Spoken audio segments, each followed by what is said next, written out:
आज का टॉपिक हमारा जो है वो वायरसेस, वायरॉइड एंड लाइकेंस है।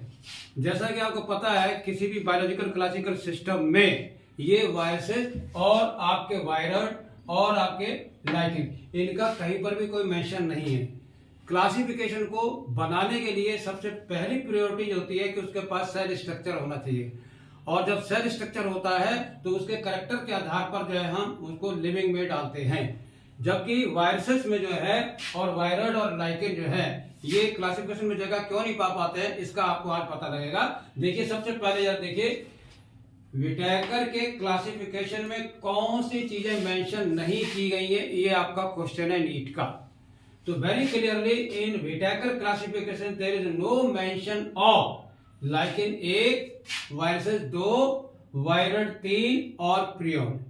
क्लियर कट है। These 4 are not mention in Whittaker classification. Next question जो है ये देखिए, viruses did not find any place in any classification. क्यों?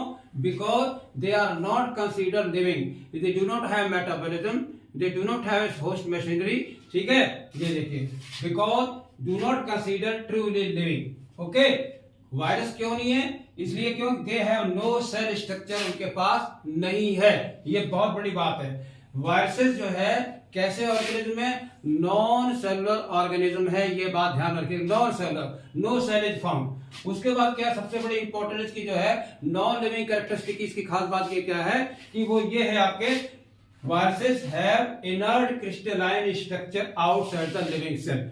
जितने भी लिविंग सेल होते हैं उनके क्रिस्टल प्राप्त नहीं किए जा सकते हैं, जबकि वायरसेस को जो है हम क्रिस्टलाइज करके फॉर्म में निकाल सकते हैं। याद रखिए viruses have inert crystalline structure outside the living cell, जबकि किसी भी लिविंग सेल के क्रिस्टल प्राप्त नहीं किए जा सकते हैं।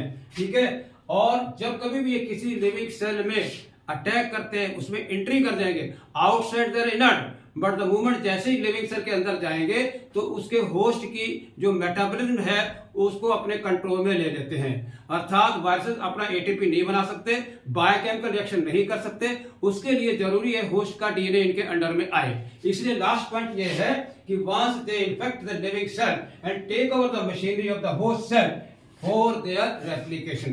कहने का तात्पर्य यह है viruses can replicate, can reproduce only in a living cell, not the outside of the cell, because they do not have a cellular host machinery for the reproduction and as well as the energy ATP production. Okay, thank you very much.